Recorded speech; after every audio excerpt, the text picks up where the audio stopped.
함께하며 여러분의 내일을 응원합니다. 성공을 부르는 좋은 습관, 성공예감 이대호입니다.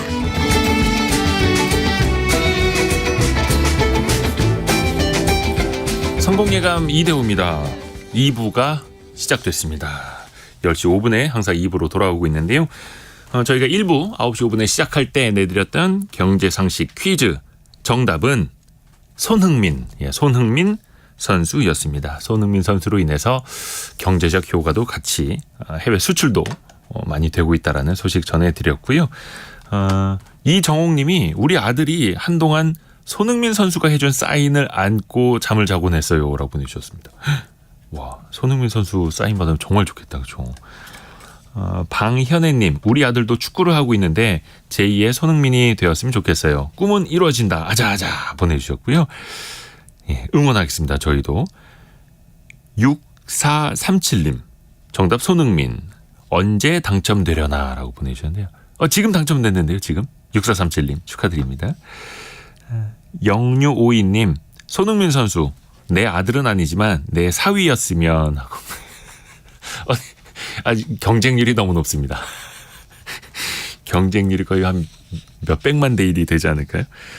오늘 시장 상황이 증시가 오늘 조금 반등을 하더라고요. 코스피 코스닥도 오늘 상승을 하고 있고 현재 코스피는 0.7% 오른 2521, 코스닥은 1.46% 오른 890으로 지난주에 떨어졌던 거 좀 회복을 하고 있습니다. 지난주에 코스피만 하더라도 한 3% 넘게 떨어졌었는데 아직까지 또 안심할 수 있는 상황은 아니어서 이분에게 함께 증시의 각을 재달라고 부탁을 드려봐야겠네요. 신한투자증권 강북금융센터 곽상준 지점장입니다. 안녕하세요. 네, 안녕하세요. 반갑습니다. 안녕하세요. 곽상준입니다. 그래도 오늘은 좀 반등을 하네요. 그동안에 워낙 많이 빠져서 네. 뭐 반등할 때 되기는 했었죠. 예. 일단 앞에서 말씀드린 것처럼 지난주만 하더라도 코스피가 3% 넘게 떨어졌었습니다. 네. 최근에 거의 한 3주 연속 8월 들어서 증시 상황이 좋지는 못한데 일단 큰 틀에서 그 원인부터 좀 말씀을 부탁드립니다. 세계 금융 시장이 별로 안 좋았습니다. 예. 2주 전에 나와서 제가 약간 음모론 비슷하게 얘기하면서 미국 채권을 사줄 세력이 없다.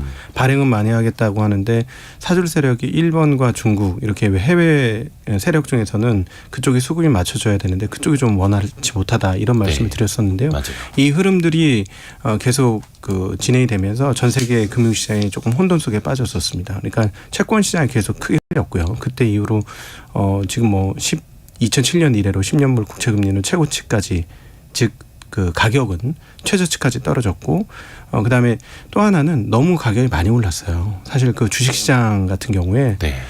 전전 대비 30%가 넘게 올랐습니다. S&P 500 기준으로. 거의 한 7월 말까지 네. 랠리가 있었죠. 예, 그래서 너무 많이 올랐거든요. 그래서 어느 정도 수준까지 올랐냐면 2021년 고점 근처를 얼마 남기지 않는 수준까지 올랐습니다. 근데 21년은 누가 봐도 명백하게 과열장세였어요. 네. 예, 그런데 지금 현재 21년보다 뭐 실적이 그렇게 많이 좋아졌느냐, 뭐 그것도 아니고 오히려 전년 대비 실적은 조금 빠졌습니다. 뭐 기대치는 충족을 했습니다만 2분기 실적 발표 내용을 보면 그 전년보다 좋아지지는 않았거든요. 미국 기준으로. 예, 미국 기준으로. 네. 그러다 보니까 당연히 주가가 한번 조정을 해야 될 때가 됐었고, 네. 그리고 이제 뭐 채권 시장도 흔들리고, 그다음에 금리 미국 경기 계속 좋다 보니 금리 상황들이 계속 고공행진하니까 기업들의 주가 랠리가 조금 당연히 부담스러울 수밖에 없었습니다. 그러니까 그 일반인 분들이 꼭 기억하셔야 될 때, 뭐 제가 몇 번 말씀드렸습니다만, 주식시장은 돈의 양에 의해 결정됩니다. 돈의 양이 많으면 좋아지고요. 돈의 양이 적어지면 좀 빠집니다. 근데 이제 금리라는 것은 내리면 시중에 돈의 양을 많게 하는 거고요. 네. 금리는 올라가면 돈의 양을 줄이는 효과를 냅니다. 이 2분기에 좋았던 흐름들, 즉 7월까지 좋았던 흐름들 중에 하나는 원래 돈을 빼고 있었는데 SVB 사태로 인해서 돈이 다시 늘어났었어요, 잠시. 네. 그래서 그런 것들도 시장이 더 강하게 된 이유였는데 이제 그 이후로는 계속해서 돈이 빠져나가고 있어가지고 지금은 그런 흐름들이 반영이 된 시장이었다 이렇게 말씀드릴 수 있겠습니다. 아하. 그렇죠. 뭐 주가에서 제일 중요한 게 기업 실적이긴 합니다만 그보다 당장 가장 빠르게 영향을 미치는 건 돈의 양, 돈의 힘이니까요.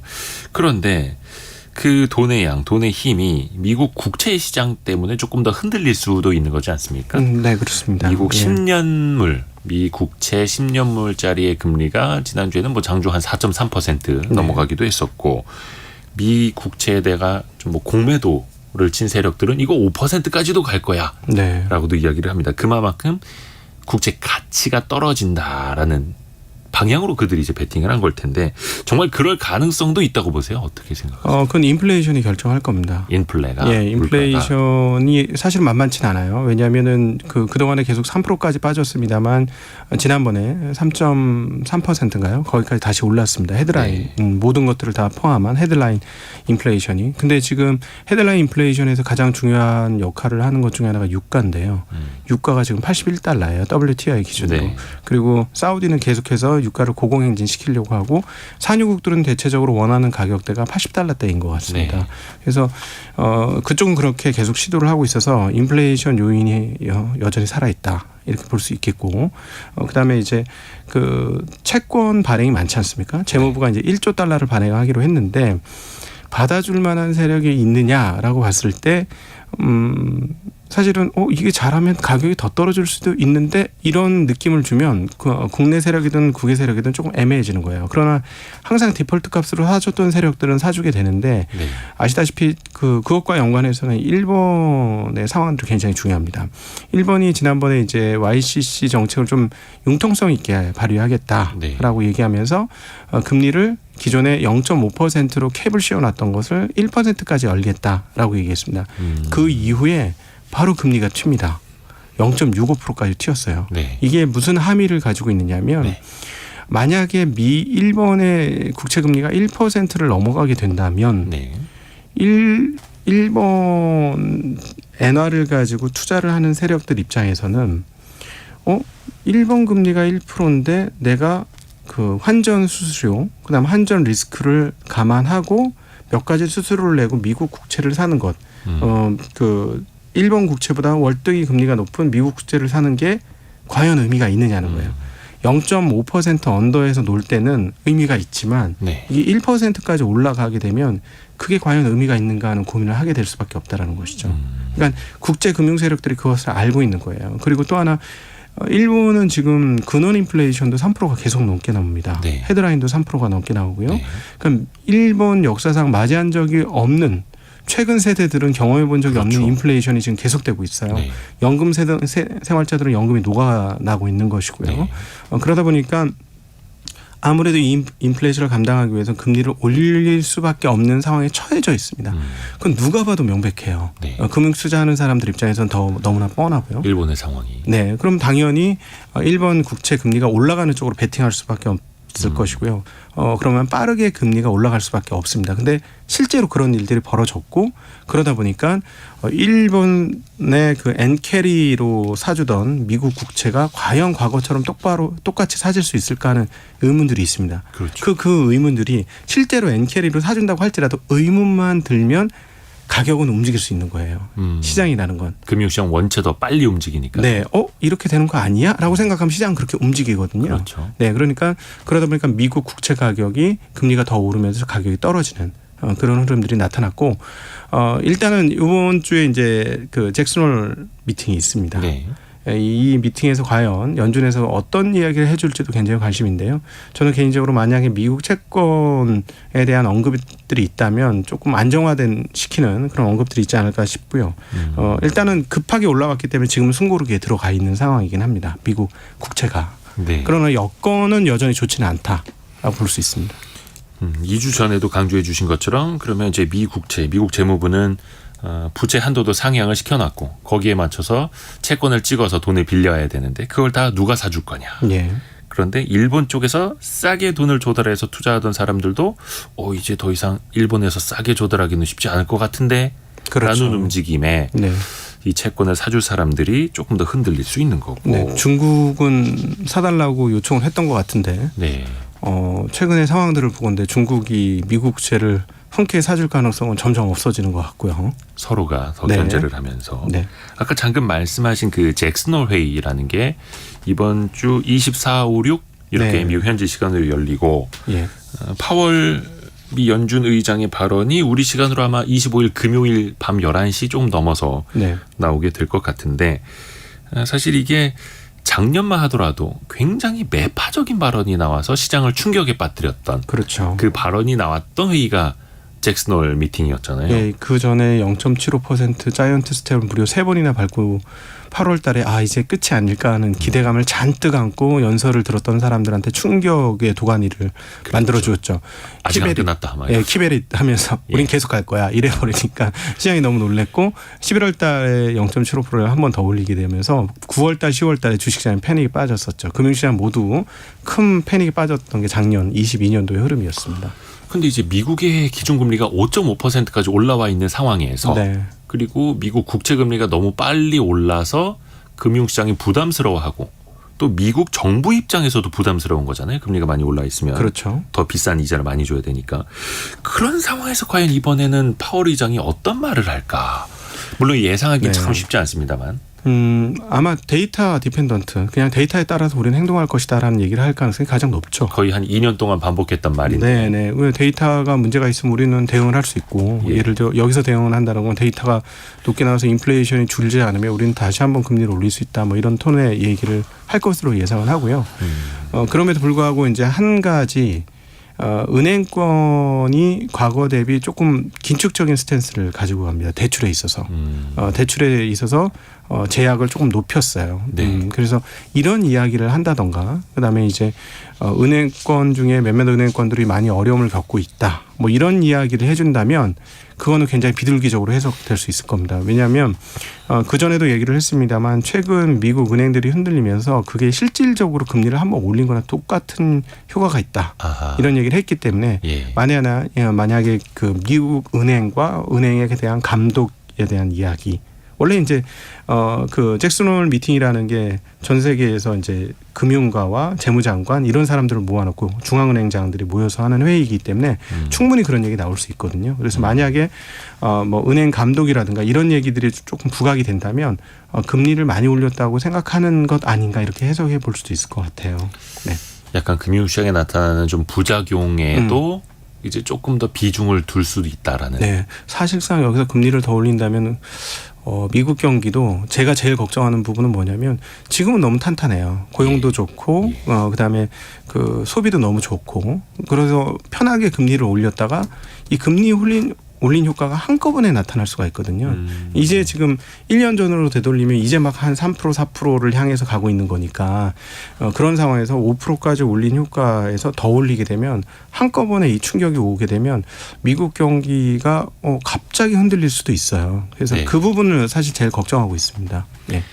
기준금리 인상 효과는 통상적으로 한 반년 정도의 그럼요. 시차를 두고 실물 경기에 나타난다. 이렇게도 네. 이야기를 하니까 올해 상반기까지 금리를 계속 올렸으니 이것도 좀 지켜볼 필요는 있고 다만 그리고 물가 상승률이 뭐 7, 8, 9%였을 때랑 예. 지금은 그래도 3%대 정도 나오고 있는 상황에서의 5.5% 기준금리라면 또 충분하게 볼 수도 있겠고. 네, 왜냐하면 이제 금리라는 거를 여러분이 보실 때 실질 금리가 어떻게 되느냐가 굉장히 중요합니다. 실질 금리요. 예, 그러니까 뭐 인플레이션이 5%인데 금리가 5%다 이러면 실질 금리는 제로나 마찬가지예요. 네. 물론 이제 경제 성장률까지 여기에 합쳐야 됩니다. 네. 그래서 경제 성장률과 인플레이션이 합쳐져서 통상적인 금리와 동일하다면 이건 실제로 내가 저한테 그 떨어지는 이자가 없는 거나 마찬가지입니다. 근데 만약에 그것이 실질적으로 플러스라면 이건 또 어떤 효과가 있냐면 사람들이 예금을 할 때 훨씬 더 유리해지는 거죠. 네. 그러면 사람들이 예금을 더 많이 하게 되고 이건 시중에 있는 현금이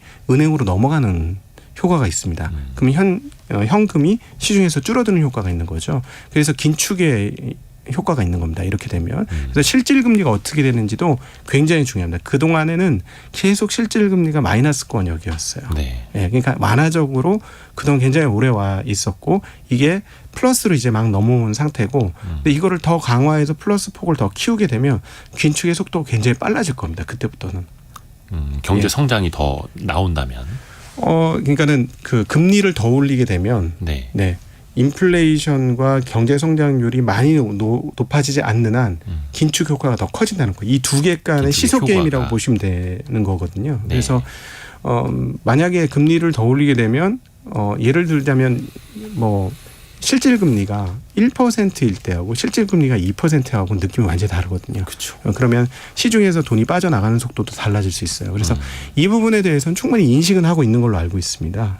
미국 연준에서. 그래서 속도를 이제 반반쯤 돼요. 금리를 더 올려야 되겠다는 사람과 올린 상태에서 좀 지켜보자. 이런 사람들이 지금 그 연준 FOMC 위원들 중에 절반 정도 되니까 아마 논란이 계속 될 거라서 함부로 이렇게 결정하지는 못할 겁니다. 근데 어쨌든 이번에 분명히 잭슨 홀 연설에서 어떤 그 팁을 줄 거예요, 저희에게. 아하. 한 번 더 올릴 거냐, 여기에서 마무리가 될 거냐, 그 중요한 지점에 또 와 있어서, 그리고 한국은행의 기준금리 결정, 통화 결정 회의도 이번 주 목요일에 열립니다. 네. 물론 이제 올해 초에 한 번 올리고 나서 계속해서 동결을 좀 하고는 있습니다만, 이번에도 어떻게 동결될 가능성을 높이 보시나요? 그렇죠. 지금 뭐 자영업자들이라든가 한국의 경기 상황들을 보면 여기서 금리를 더 올린다는 건 굉장히 어렵습니다. 그러니까 이론적으로 보면 미국과의 금리 차이가 너무 크고 여기서 만약에 미국이 금리를 한 번 더 올리게 되면 어떻게 될 것이냐. 그 예를 들어 그 달러의 유출이나 이런 것들도 있어서 원화 환율도 더 악화될 것이고 뭐 이런 전망들이 있을 거니까 당연히 이론적으로 보면 금리를 한번 올려야 될 겁니다. 그러나 현재 그 경기 상황들을 보건대 쉽게 그렇게 결정 못할 거로 봅니다. 아하. 네. 그리고 또 우리는 물가 상승률이 이제 3%대 밑으로 뭐 2%대 후반 또 이렇게 나오고 네. 있으니 뭐 당장 금리를 추가로도 올려야 될 필요성보다는 대외 경제 여건 또 지켜보겠죠. 네. 미국의 결정을 또 지켜볼 수밖에 없겠고, 앞에서 금융시장이 좀 흔들린다 이야기를 했고 국채 금리도 좀 점검을 해봤는데 그 영향 때문일까요? 전반적으로 그동안 많이 올랐던 이른바 빅테크 기술주들, 테슬라, 애플, 마이크로소프트 이런 대형 기술주들이 좀 주가 조정을 좀 많이 받았더라고요. 그 이유도 좀 살펴볼까요? 아니, 너무 많이 올랐어요, 사실. 많이 오르긴 많이 올랐습니다. 예, 이 주식들이 그 작년도 10월달 대비로는 2배 이상 오른 주식들도 있고. 테슬라도 그랬고요. 네, 굉장히 많이 올라서 예. 뭐 충분히 조정받을 수 있는 때가 됐고, 그리고 또 AI에 대해서는 저는 사실 조금 걱정입니다. 지금 이번 주 수요일 날인가 엔비디아의 실적 발표가 있거든요. 엔비디아 실적 나오죠 이번 주에. 네, 모두가 좋게 봐요 지금. 그래서 걱정이에요. 아 그래요? 너무나 좋게 봅니다. 근데 좋을 수밖에 없어요. 왜냐하면은 저희한테 들려진 소식에 의하면 엔비디아가 자기 말로 발표한 발표 내용도 있습니다만 네. 엔비디아의 하청을 받아서 물건을 만드는 업체, 즉 TSMC의 발언도 그거예요. AI가 폭증한 거는 분명히 맞습니다. 네. 그런데 이제 TSMC 발언으로는 AI가 늘어난 것으로 나머지 줄어든 걸 다 커버하지 못하기 때문에 매출 좀 준다. 이렇게 얘기를 했거든요. TSMC 입장에서는. 네네. 그 이제 수주를 받아서 물건을 만들어주는 입장이니까요. 네. 근데 어쨌든 AI는 폭발적으로 증가하고 있는 게 맞고, 그다음 빅테크 업체들이 지금 너나 나나 이거 혹시나 수위를 뺏길까 하고 먼저 투자를 엄청나게 하고 있는 건 맞아요. 그렇죠. 근데 그래서 당연히 매출도 늘고 이익도 엄청나게 늘 거예요. 근데 모두가 다 그렇게 생각하고 있습니다. 그러니까 주식시장에서는 저희는 항상 이런 것들 경계하거든요. 모두가 그렇게 좋게 생각하고 주가도 이미 많이 올랐어요. 지금 이익 대비로 100배가 훨씬 넘는 수준에서 거래가 되고 있습니다. 한 50% 정도 이익은 당연히 늘 거로 보는데 50% 늘어도 70배. 2배가 늘으면 한 50배대의 주가예요. 현재 주가가 엔비디아 기준으로. 그러니까 이렇게 고공행진을 계속해서 할 수 있을까 하는 약간 두려움들이 조금 있습니다. 게다가 이제 그 마이크로소프트의 빙이 네. 파죽 기세로 올라왔었지 않습니까? 네. 챗 GPT 하면서 그 점유율이나 이런 게 그냥 다시 내려가고 있어요. 예, 그러니까 이런 것들을 보건데 이게 확실하게 계속해서 뻗어나갈 수 있을까 하는 두려움은 좀 있어요. 물론 이제 그 AI가 가진 속성상 유리한 점은 뭐냐면 AI는 하드웨어를 구축하고 나서 교육을 시켜야 됩니다. 네. 컴퓨터를 교육을 시켜야 돼요. 그래야 이게 실제로 제대로 된 그 능동형 그 GPT가 되는 거거든요. 네. 예, 생성형 AI가 되는 건데 그렇게 되려면 최소한 1, 2년 더 걸립니다. 그러니까 하드웨어 깔고 1, 2년이기 때문에 하드웨어 투자는 안 할 수는 없어요. 그렇죠. 분명히 할 네. 것이고 그래서 뭐 TSMC도 좋고 한국의 업체들도 좋을 수밖에 없는 상황은 분명히 맞는데 최근에 이 주가가 많이 반영이 돼가지고 오늘 수출입도 조금 이따 뭐 다시 한번 보겠습니다만 수출입 동향들 보면 한국의 반도체가 개수는 많이 팔리는데 아직도 가격이 제대로 안 올라가는 것 네. 같습니다. 그러면 그런 점을 감안해 봤을 때 이거 마냥 장밋빛으로만 볼 수 있을까 하는 두려움들은 좀 있습니다. 그리고 대형 주식들의 지금 그 최근에 올랐을 때의 그 이익 대 배수를 보면 네. 7종목을 따로 떼놓고 보면 30배예요. 30배가 넘습니다. 그러니까 미국의 시가총액 상위 7개요. S&P 500개 기업 중에서 네. 상위 7개 기업을 따로 떼놓고 보면 30배가 넘습니다. 그 나머지 기업들은 그럼 몇 배냐? 17배예요. 차이가 많이 예, 벌어지네요. 차이가 많이. 물론 이익의 질도 좋고 그렇죠. 경기 성장하니까. 상황, 경기 상황도 별로 받지 않고 모든 사람이 그쪽으로 다 넘어가고 있기 때문에 뭐 분명히 좋은 거는 맞아요. 네. 그런데 이제 사실은 여기서부터 더 좋아지려면 21년도보다 더 좋아져야 되는데 예. 상황이 그렇게 되고 있느냐. 아직 예를 들어 AI 같은 건 더 좋아지는 것은 분명히 맞는데 다른 쪽에서 아직 못 쫓아오고 있잖아요. 그러니까 일반 PC라든가 모바일 쪽의 그 판매 증가는 이루어지지 않고 있거든요. 예, 그러니까 그런 것들을 다 감안해 봤을 때 마냥 여기가 좋긴 좋은데 뭐 계속해서 더 좋을 거야라고 얘기하기에 좀 애매하다는 거죠. 그래서 이제 조정도 받은 거고 시장 전반적으로 그렇게 보시는 게 맞을 것 같습니다. 그리고 그 아까 엔비디아 말씀해 주신 거는 실적 발표뿐만이 아니라 앞으로 뭐 3분기, 4분기까지도 어떤 가이던스를 주는지 컨퍼런스 콜을 통해서 그렇죠. 네. 항상 주가는 또 그 미래를 내다보기 때문에 그리고 조금 전에 그 속보가 나왔네요. 중국이 2달 만에 기준금리 사실상의 기준금리라고 하는 LPR 대출 우대금리라고 하는데 사실상의 기준금리를 인하했다고 합니다. 그 폭은 0.1%포인트. 이게 뭐 0.1이 되느냐 0.15가 되느냐 약간 좀 전망들은 있었습니다만 0.1%포인트 내렸다. 그러니까 3.55에서 3.45%로 그리고 5년 만기 LPR은 동결이 됐다. 그러니까 중국의 실질적 기준금리를 좀 인하했다라는 이야기인데 속보가 나온 김에 중국 쪽 이야기를 좀 네. 들어볼까요? 중국 쪽이 정말 가만히 있어서는 안 되는 경제 상황까지 가서 네. 다른 나라는 기준금리를 엄청나게 높여왔고 여기서 더 올리니 많이 이 얘기하고 있는데 중국은 거꾸로 금리를 내리는 상황까지 가 있는 거죠. 네, 그렇습니다.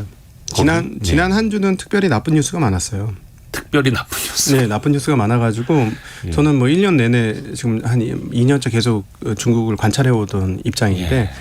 어떤 걸 느끼냐면은 중국을 관찰하는 입장에서 중국 정책 당국이 중국 상황이 지금 얼마나 심각한지 잘 모르고 있구나.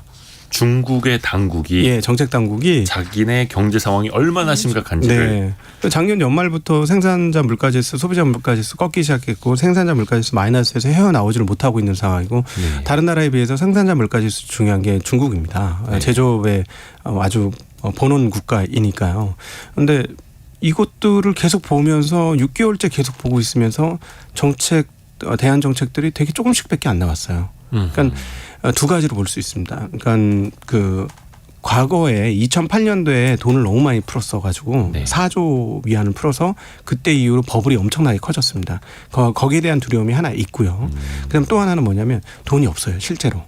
돈이 없다고요? 예, 실제로 돈이 없습니다. 왜냐하면은 그 지방 정부들은 지금 탈탈 털려서 새로운 뭐 채권 발행 네. 이런 것들을 허용하고 이렇게 있는데 채권 발행을 한다고 해도 그렇게 과거처럼 공격적으로 많이 발행할 수가 없는 상황이에요. 그러니까 정부 당국들이 돈이 없는 게 분명히 맞습니다. 지금. 네. 그러니까 그 해소하기 위해서 돈을 풀고 완화적인 스탠스로 가야 된다는 건 알고 있는데 일단 그 과거의 경험 때문에 너무 급하게 풀기도 겁이 나고 또 하나는 실질적으로 돈이 그렇게 많지 않기 때문에 확 풀기도 어려운 그런 상황입니다. 그리고 또 하나는 조금 많이 했던 것 같아요. 그러니까 2년 이상 눌려 지냈던 투자 심리가 자기네가 풀면 풀 거라고 생각했던 게 아닌가 싶습니다. 그러니까 리오프닝 하면 위드 코로나 하면 사람들이 다시 많이 네.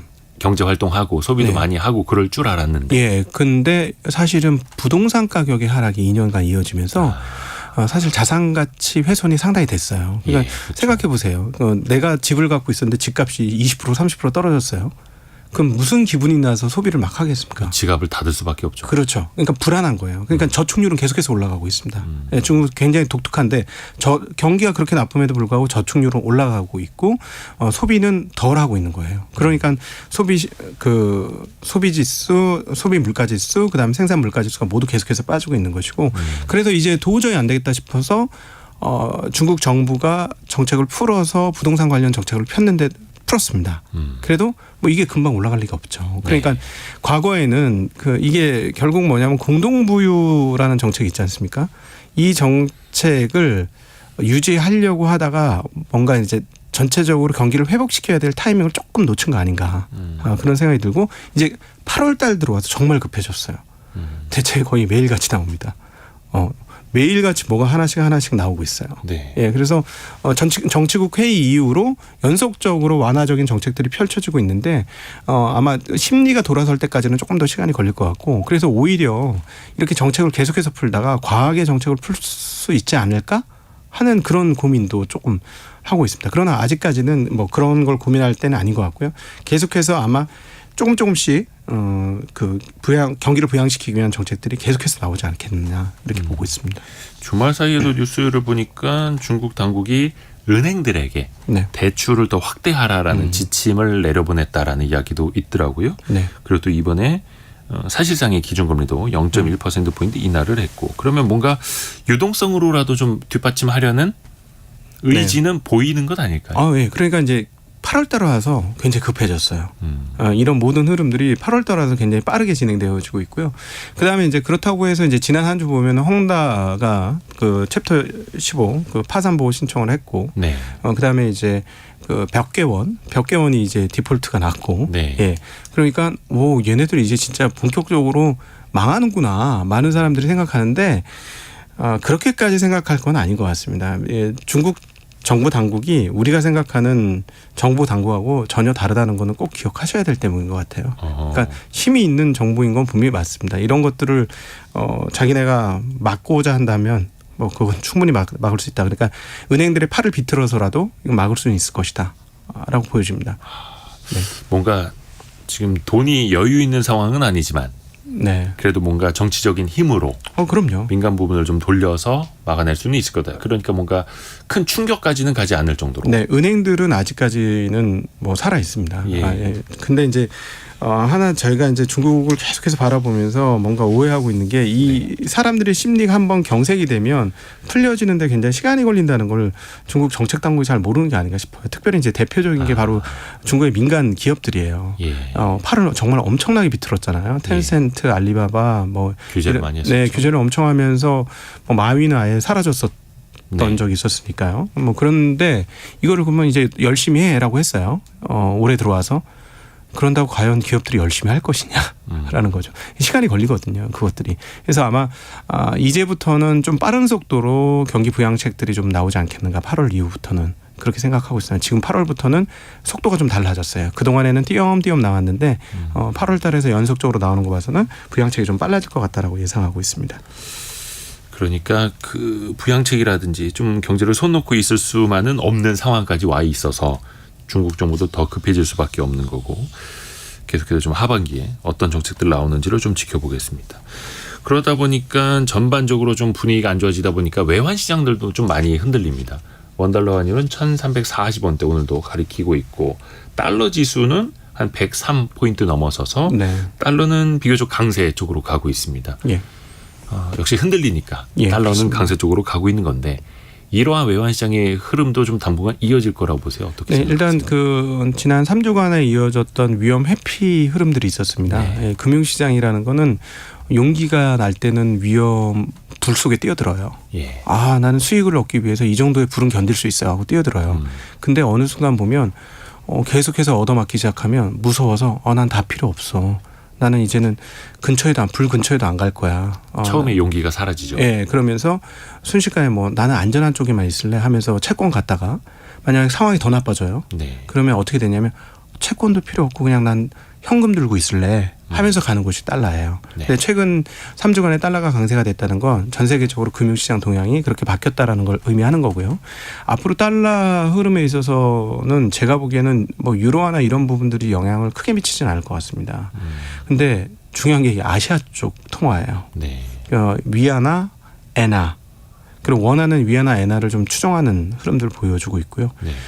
지금 방금 전에 말씀드렸던 것처럼 계속해서 완화 정책을 중국에서 계속하면 미연한 약세가 가는 게 정상입니다. 네. 그러니까 계속 그럴 가능성이 있는 거고요. 그다음에 이제 엔화는 말씀드렸던 대로 10년짜리 국채 금리가 계속해서 위로 튀게 되면 네. 같이 약세로 갈 가능성이 꽤 높아요. 그것을 그 중간에 그 잡아내려고 노력을 할 것이고, BOJ가 그 금리를 못 올리도록 눌러버리면, 그럼 너희들 계속해서 그 인플레이션은 어떻게 할 거야 하면서 그 통화에 대해서는 약세 공격이 계속될 수가 있어서 이쪽 아시아권 통화 흐름들이 앞으로 달러 가치 결정하는 데 굉장히 중요할 것 같습니다. 아까 그 수출 이야기 잠시 해주셨는데 그 데이터를 다시 한번 보고 말씀을 이어가 볼게요. 우리나라 수출이 계속해서 부진해서 무역 수지도 계속해서 적자를 나올 수밖에 없었는데 오늘 아까 한 9시 넘어서 나온 것들 보니까 이거는 8월 전체는 아니고 1일부터 20일까지의 수출이 전년 동기 대비 16.5% 감소했습니다.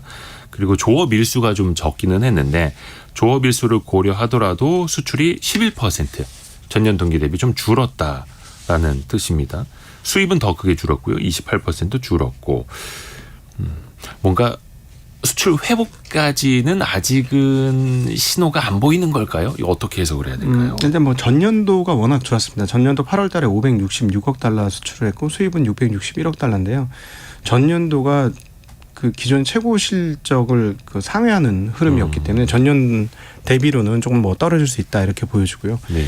이 데이터에서 보건대 조금 아직까지 해소가 안 되고 있다는 건 앞서 언급을 드렸듯이 역시나 가장 큰 몫을 차지한 건 반도체예요. 네. 근데 반도체 최근 물량 기준으로는 많이 회복을 하고 있어요. 근데 이게 적자가 줄지 않는다는 건 가격적으로는 회복이 아직까지도 덜 되고 있다는 거죠. 가격적으로. 네, 원래 근데 연초에 생각했을 때 뭐 한국은행에서도 그랬고 하반기 들어서면 반도체 경기가 돌았을 거라고 얘기했습니다. 네. 근데 지금 하반기 들어왔잖아요. 그리고 8월달 중순까지의 데이터지 않습니까?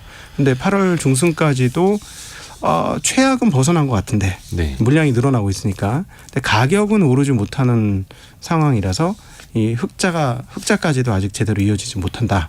이거는 IT 경기, 특별히 반도체 경기가 우리가 예상하고 기대하는 것보다 회복이 조금 느려질 수 있다라는 걸 좀 예시하는 대목 아닌가 싶습니다. 물론 앞으로 10일을 더 봐야 되긴 하겠습니다만 만약 이제 가격 상승이 충분하지 못하면 그 어떤 회복에 대한 기점이 계속 조금씩 뒤로 밀릴 수가 있죠. 제 기억에는 올해 3월이었나요? 2월이었나요? 삼성전자도 처음으로 감사안을 공식화했고 네. 그로부터 거의 반년 가까이 지났음에도 불구하고 아직까지 메모리 반도체 가격은 뭔가 좀 돌아서지를 못했다라는 네. 걸까요? 네, 전방 쪽이 많이 안 좋잖아요. 특별히 모바일이 또 전년 대비 한 1억대 정도 빠집니다. 그래서 올해 과거 가장 좋을 때 한 15억대 정도였는데 지금 11억대도 달성할 수 있을까 하고 고민을 하고 있어요. 그러니까 전방 사업 쪽에서 물론 당연히 뭐 PC나 이런 쪽은 뭐 회복은 하겠습니다만은 규모가 그렇게 크진 않으니까 가장 규모가 큰 데가 두 군데죠. 모바일, 즉 핸드폰을 만드는 쪽과 그렇죠. 그다음 서버 쪽인데 서버는 AI 서버가 늘어나고는 있습니다만 기존 서버는 쉽게 늘어나지 못하는 상황이고 결국은 모바일 쪽에서 개수가 가장 중요한데 이쪽이 뭐 전년 대비 1억대 정도 줄면 거기에 따라서 뭐 메모리의 그렇죠. 흐름들 보면 충분히 감이 잡히는 거니까요. 네. 이게 사실 사람들이 스마트폰을 많이 바꿔야 되는데 네. 스마트폰 자주 안 바꾼다라는 건 청취자 여러분도 아마 더 잘 알고 계실 거고 컴퓨터, PC도 많이 팔려야 되는데 그거는 코로나19 상황 때 또 많이 교체가 됐었고 남아있는 건 서버 수요인데 이건 빅테크들이 좌우하게 되고 또 그중에서 인공지능 서버 쪽으로는 투자가 늘고 있지만 일반 서버 쪽으로는 또 아직까지 기대에 미치지 못하는 면도 네. 있는 거고요. 그래서 아직까지는 반도체 가격도 그렇고 돌아서질 못하고 있다. 이게 이제 현재까지의 상황인 거고요. 근데 이런 상황에서도 많은 분들이 어딘가에 또 성장이 나오는 나라가 됐든 지역이 됐든 기업이 됐든 투자처를 많이 찾고 있습니다. 네. 그러면서 최근에 베트남 증시에 투자하는 한국인이 많이 늘고 있다고 합니다. 보니까 베트남 증시가 최근에 한 몇 달 동안 꾸준히 우상향을 해왔더라고요. 물론 지난주 금요일인가 거의 한 4% 넘게 베트남 증시가 급락하는 일도 있었는데 일단 베트남 증시에 돈이 몰리고 있는 상황부터 좀 짚어주시겠어요? 그러니까 그 글로벌 경제 블록화에 가장 큰 수혜를 잇는 지역이 어디냐 따져보면 지금 인도하고 베트남 네. 이렇게 봅니다. 그 애플의 전략을 보면 전부 다 인도로 넘기지는 못할 것 같아요. 그런데 이제 그 연간 늘어나는 폭을 보면 굉장히 빠른 속도로 애플의 아이폰 생산이 인도에서 늘어납니다. 뭐 대만이나 중국에서 인도로 좀 넘어가려는. 네, 그래서 뭐 대략 한 25%까지는 몇 년 안에 이루어질 것 같고요. 네, 그런 정도로 넘어가고 있기 때문에 생산을 이제 분할하고 있는 것이죠. 네. 생산 거점을. 그리고 그 중에 하나로 또 테일이 된 것이 베트남이고요. 그러다 보니까 중국을 대체하는 시장으로 성장을 하고 있고 또 하나는 중국 같은 경우도 미국의 그런 압박을 벗어나기 위해서 자기네들이 직접 또 인도나 베트남에 공장을 또 짓고 있기도 합니다. 네. 예, 뭐 애플의 그 하청업체가 대표적인 예고요. 예, 그러다 보니까 이런 쪽에 이제 뭐 돈이 계속 들어가지 않습니까? 직접 투자나 이런 것들이 계속 들어가다 보니까 당연히 경제가 활성화되고 좋아지는 거는 당연하다 이렇게 볼 수 있겠죠. 성장하는 시장이고 또 네. 앞에서 말씀해 주신 인도랑 베트남의 공통점이 이 나라의 평균 연령이 20대 후반. 네, 매우 젊습니다. 그렇죠. 30대도 안 된다라는 거 평균 네. 연령이. 그러니까 젊은 국가니까 또 성장을 할 수밖에 없는 거고. 근데 베트남 증시가 지난주 금요일에 4%나 폭락을 했고 여기 전체 시가총액을 보니까 우리나라 증시 한 10분의 1 네. 정도로 매우 작더라고요. 네네. 거의 삼성전자 시총 하나보다도 훨씬 더 안 되는 베트남 전체를 합쳐도. 그렇죠. 그러니까 좀 뭔가 변동성이나 뭔가 위험성 더 클 수 있겠습니다. 그럼요. 그러니까는 우리 한국 분들이 이런 기회를 잘 포착을 하시잖아요. 예. 뭐 시장이 크게 폭락을 한다던가 이런 거를 잘 포착하셔서 진입을 하는데 시장 사이즈에 대한 이해는 분명히 있으셔야 돼요. 그러니까 들어갈 때는 쉽지만 나올 때 빠져나오기 어려웠던 적이 베트남 증시는 꽤 있었습니다. 옛날에 펀드들 중에서도 그런 것들이 굉장히 많았거든요. 들어가긴 쉬운데 나오기는 쉽지 네, 않아요. 그러니까는 뭐 마치 그 우물에 고래가 들어가는 것처럼 한국 투자자에 들어가게 되면 베트남 증시에서 외국인 최대 투자자가 되죠. 쉽게. 그러다가 우리가 빠져나오면 우리로 인해서 주가가 무너질 수도 있습니다. 그래서 그 부분들은 과거에도 그런 적이 있었기 때문에 고민을 하셔야 될 것 같아요. 우리가 국내 증시 보면서 이제 외국인의 놀이터라고 한탄을 많이 하는데 반대로 우리 시장이 한 10분의 1밖에 안 되는 시장 가서 한국인 투자자들의 돈이 또 시장을 또 흔들어 놓을 수도 있는 거니까요. 맞습니다. 그것도 조심해야 되고. 끝내기 전에 비트코인 이야기도 좀 했으면 좋겠는데 네. 이 비트코인도 미국 국채 금리 오른다는 소식에 같이 좀 떨어졌죠. 급락을 3만 달러가 했더라고요. 무너지면서 2만 6천 달러까지 떨어졌죠. 네. 많이 떨어졌더라고요. 그러니까 예. 원화로는 한 3,800만 원에서 3,500만 원까지 그냥 쭉 떨어졌던데 원체 뭐 변동성 있는 자산이니까. 네. 근데 여기도 하루 이틀 된 거는 아닌데 미국 최대 그 자산운용사죠 블랙록이 비트코인을 상장지수 펀드 ETF로 만들겠다라고 네. 하면서 계속 신청을 하는데 이거 좀 지연이 되더라고요. 지금 블랙록뿐만 아니라 아크도 그렇고 한 10몇 군데가 이거 신청을 했습니다. 네. 근데 이 운용사 입장에서는 땅 짓고 헤엄치기거든요. 땅집과 헤엄치기. 네, 약간의 수수료만 받으면 세상 좋은 사업이에요. 그렇죠. 이거 왜냐하면은 비트코인 직접 투자하기는 상당히 좀 거래도 쉽지가 않은데 네. 뭐 지갑을 만들어야 되고 뭐 현금 인출입에 좀 제한이 있고. 그렇죠. 근데 그냥 증시에서 ETF 사고 팔듯이 이 비트코인에 투자를 한다. 네. 그러면 많이 이건 몰릴 사실은 것 뭐 같은데요.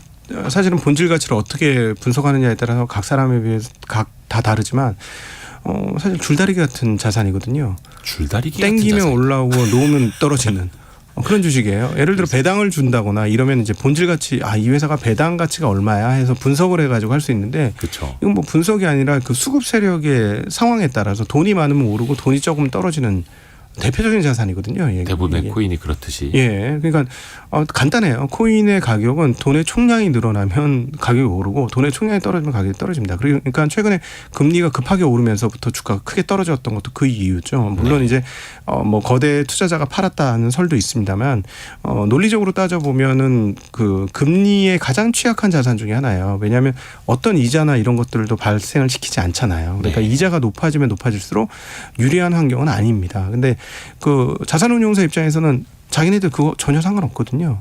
거래만 많이 해서 거래 수수료만 많이 내면 됩니다. 그러니까 이미 다른 데에서 이루어지고 있고 한때 한국에서 이 그 비트코인의 거래가 코스닥이나 이런 쪽보다 훨씬 많았다는 거 알고 계십니까?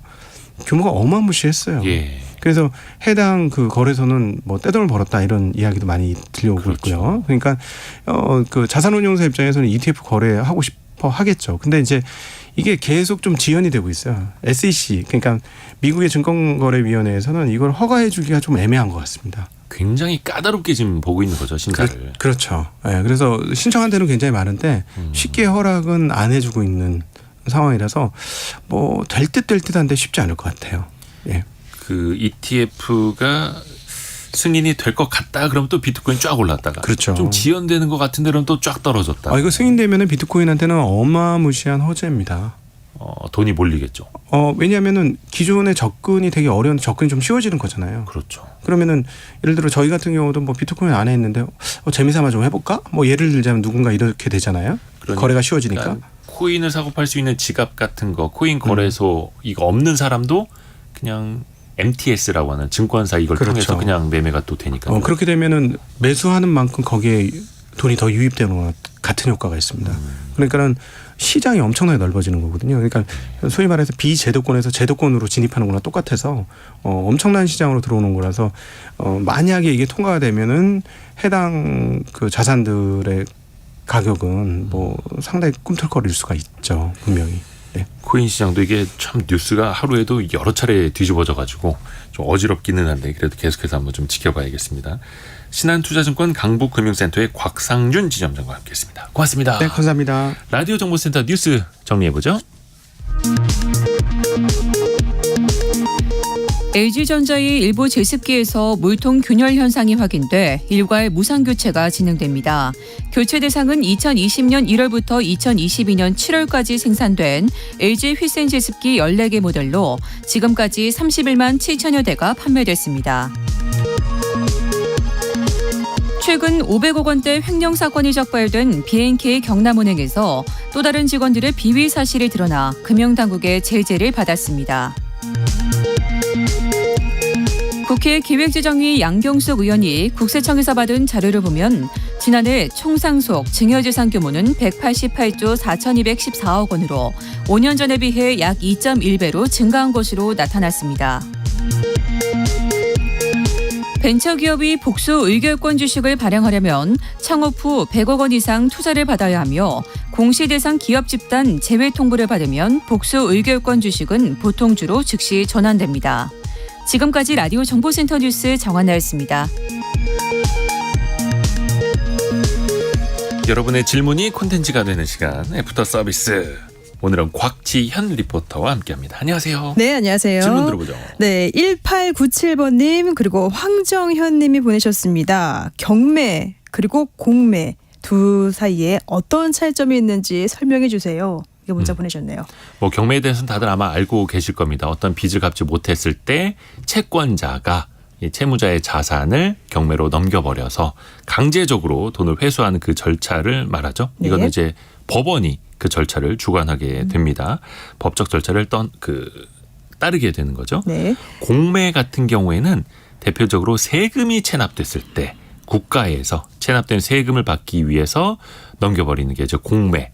그래서 과연 그게 세금이냐 아니면 일반 채권이냐 그 차이가 있는 거라고 보시면 되겠습니다.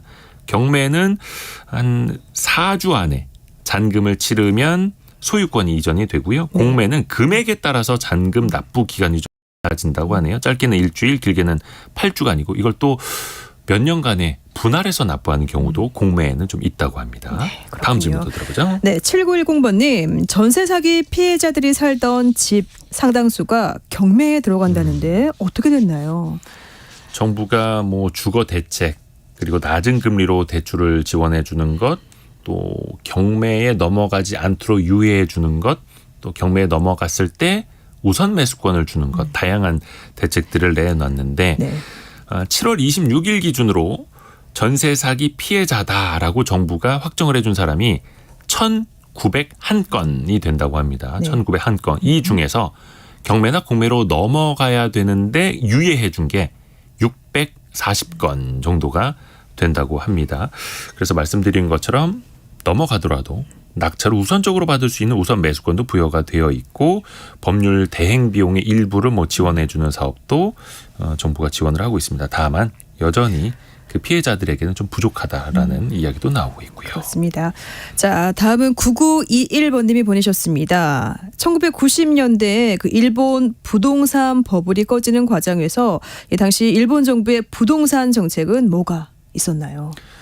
특히 1980년대 후반부터 부동산 가격이 엄청나게 올라서 91년도에 일본의 부동산 버블이 터지기 시작했다 이런 지적들이 있는데 네. 당시에 당시에 보니까 직장인 연수입의 18배까지 이야. 일본 부동산 가격이 올라갔다라고 합니다. 네. 그러면서 1985년 플라자 합의가 이루어졌고 네. 엔화 강세, 엔고 현상이 펼쳐지면서 일본 경기가 나빠졌고 그러면서 부동산 버블도 터졌다 이런 지적들인데 그 이후에 나온 일본 정부의 부동산 대책이 많기는 많습니다. 네. 대표적인 게 제로 금리, 금리를 낮춰서 유동성을 높인 게 있고 주택 대출을 받는 사람들에게 세제 지원을 해준 것도 있고 세금을 깎아줬다라는 거죠. 그렇죠. 뭐 양도세를 인하한다라든지 이런 것도 있었고 공공부문에서 부동산 투자를 또 확대하는 것도 있었고 여러 가지 정책들을 썼는데 결국에는 네. 거의 2022년부터 21년도 22년부터 그 효과가 나타났었죠. 아베 정부 들어서 사실상의 제로금리 플러스 양적 완화를 공격적으로 했는데 다른 나라들이 긴축을 하면서 금리를 올릴 때 일본은 제로금리를 유지를 했고 양적 완화를 유지하면서 돈이 일본 쪽으로 들어갔고 그게 결국은 거의 디플레 상황까지 갔던 일본의 물가도 높이고 부동산 경기도 또 경제 전반적으로도 좀 회복을 시키는 그런 효과가 근래에 계속해서 이어지고 있지요. 그렇군요.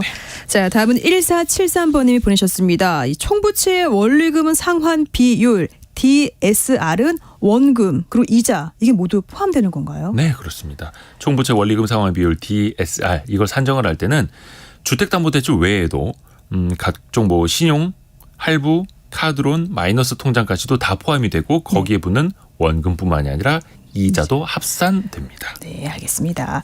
자, 4729번님 보내셨는데요. 부모님과 같이 살고 있습니다. 그런데 등본상 세대 분리 가능한가요? 궁금합니다 하셨어요. 등본상으로만 세대 분리할 수 있느냐? 안 됩니다.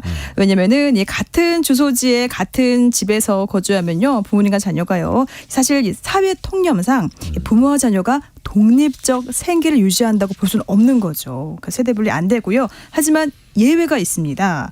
바로 뭐 특별한 사유가 있어야 되는 거죠. 뭐 파산을 했거나 또는 해외 근무를 한다면 이때는 세대 분리 가능합니다. 그리고 또 한 가지는 같은 집에 살더라도요. 우리 복층 주택 있잖아요. 네. 그리고 또 단독 주택처럼 그러니까 쉽게 말해서 출입문이 2개 이상이어야 돼요. 그래서 이 별도의 방을 쓰거나 또는 화장실이 있다면 이때 세대 분리가 가능합니다. 네, 이렇게 세대 분리 기준이 있습니다. 먼저 나이인데요. 그러니까 이사로 주소를 이전한 30세 이상이 해당됩니다. 그럼 30세 미만은 어떠냐 봤더니 이 기준 중위소득 40% 이상이면서 이 해당 거주지에 주택 유지 관리가 가능해서 독립된 생계 유지가 가능하면 이때 세대 분리가 되고요. 네. 뭐 결혼을 한다거나 또는 이혼을 하거나 배우자나 가족의 사망으로 1세대가 불가피한 경우에는 세대 분리할 수 있습니다. 이 신청 방법은 이 주민센터, 이 행정복지센터 방문하시고요. 또는 홈페이지 정부24 홈페이지에서 할 수 있습니다. 아이고 꼼꼼한 정리 감사합니다. 곽지현 리포터였습니다. 고맙습니다. 네, 고맙습니다. 저희도 여기서 같이 마무리하죠. 성공예감은 오늘도 여러분을 응원합니다.